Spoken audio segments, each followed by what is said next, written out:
साल था 1957 का। एक लेबोरेटरी में मधुमक्खियों पर एक एक्सपेरिमेंट किया गया था, लेकिन उस एक्सपेरिमेंट के दौरान हुई एक गलती ने लोगों को मौत के घाट उतार दिया। तो आखिर ऐसा क्या हुआ था, वो हम जानेंगे आज की इस वीडियो में। तो बने रहिएगा हमारे साथ वीडियो के अंत तक। दोस्तों, हम सब ये बात तो जानते ही हैं कि मेहनत का फल मीठा होता है, और ये बात शहद और मधुमक्खियों पर तो एकदम फिट बैठती है। एक बूंद शहद बनाने के लिए एक छोटी सी मधुमक्खी को कितनी मेहनत करनी पड़ती है, इसका अंदाजा तो सिर्फ मधुमक्खी को ही हो सकता है। आपको जानकर हैरानी होगी कि 1 ग्राम शहद बनाने के लिए मधुमक्खी को 195 किलोमीटर का लंबा सफर तय करना पड़ता है। लेकिन क्या आपने सोचा है कि ये मधुमक्खियाँ शहद कैसे बनाती होंगी? और क्या आप नर मधुमक्खी के शारीरिक संबंध को लेकर एक इंटरेस्टिंग फैक्ट जानना चाहते हैं? हम इन मधुमक्खियों से जुड़े और कई रोचक तथ्यों के बारे में आज जानेंगे। तो आइए सबसे पहले जानते हैं कि मधुमक्खियां शहद कैसे बनाती हैं। तो दोस्तों, मधुमक्खी के 2 पेट होते हैं, एक खाना खाने के लिए और दूसरा फूलों का रस इकट्ठा करने के लिए। मधुमक्खियां फूलों का रस चूसकर इसे अपने दूसरे पेट में इकट्ठा कर लेती हैं और फिर मधुमक्खियां रस लेकर वापस छत्ते पर आ जाती हैं। हम आपको बता दें कि एक मधुमक्खी अपने वजन जितना रस इकट्ठा कर सकती है। छत्ते में आने के बाद मधुमक्खी इकट्ठे किए हुए रस को मुंह के जरिए छत्ते की दूसरी मजदूर मधुमक्खी को दे देती है। वो दूसरी मधुमक्खियां इस रस को इकट्ठा करके कई मिनटों तक चबाती हैं, जिससे इनके शरीर में मौजूद ग्लैंड्स एंजाइम को निकालते हैं और वो इस रस में मिल जाता है। एंजाइम मिलने के बाद ये सुक्रोज, ग्लूकोज और फ्रक्टोज में टूट जाता है।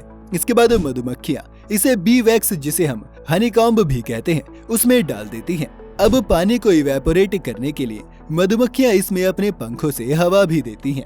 इससे इसमें मौजूद पानी इवेपोरेट हो जाता है और रस गाढ़ा हो जाता है और शहद बन जाता है। फिर जब शहद तैयार हो जाता है तो छत्ते की दूसरी मधुमक्खियां वैक्स, जो उनके शरीर से ही निकलता है, उससे इन हनीकॉम्ब को बंद कर देती हैं ताकि सारा शहद सेफ रहे। भूख लगने पर मधुमक्खियां या उनके बच्चे यही शहद खाते हैं।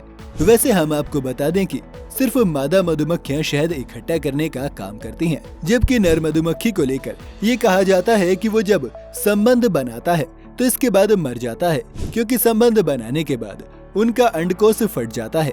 क्या आप भी कोई और ऐसे जानवर को जानते हैं जो शारीरिक संबंध बनाने के बाद मर जाता है? अगर हाँ, तो हमें कमेंट्स में जरूर बताइएगा। क्या डंक मारने के बाद मर जाती हैं मधुमक्खियां? दोस्तों, वीडियो की शुरुआत में हमने आपको एक एक्सपेरिमेंट के बारे में बताया था कि कैसे एक एक्सपेरिमेंट में हुई एक गड़बड़ ने हलचल मचा दी। तो हुआ ये था कि ब्राजील के रियो क्लारो में डॉक्टर वार्विक एक एक्सपेरिमेंट कर रहे थे। यूरोपियन मधुमक्खियां बहुत कम शहद का प्रोडक्शन किया करती थी, इसलिए वो इनके डीएनए को बदलना चाहते थे ताकि ये भी ज्यादा शहद बना सके। इसके लिए साउथ अफ्रीका से मधुमक्खियों को लाया गया और इनका यूरोपियन मधुमक्खियों के साथ मीटिंग करवाया गया। इसको लेबोरेटरी के एक कंटेनर में किया गया था। ये एक्सपेरिमेंट सक्सेसफुल भी रहा और मधुमक्खियों की नई नस्ल को अफ्रीकनाइज्ड बीज कहा जाने लगा। लेकिन ये देखा गया कि ये मधुमक्खियां बहुत ज्यादा एग्रेसिव हो रही हैं और ये फैसला लिया गया कि इन मधुमक्खियों को कंटेनर के बाहर नहीं छोड़ा जाए।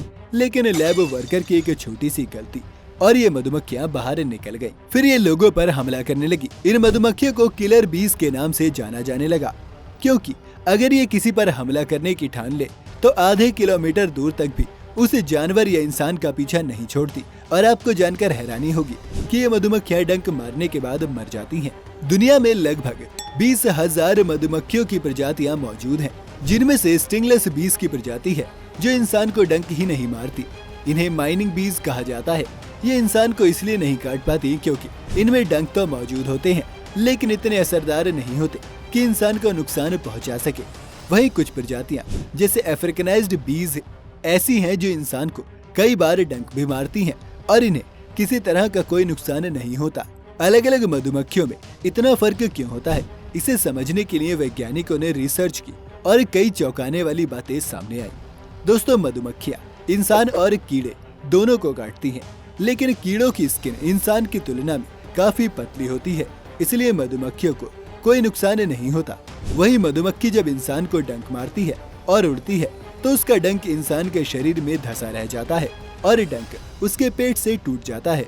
इंसान को डंक मारने के बाद जब उसका डंक शरीर से अलग हो जाता है तो वो कुछ ही घंटे जिंदा रह पाती है। कुछ ही समय के बाद उसका ऑर्गन फेलियर हो जाता है और वो मर जाती है। इस बात को साबित करने के लिए साइंटिस्ट और रिसर्चर्स ने एक्सपेरिमेंट भी किया।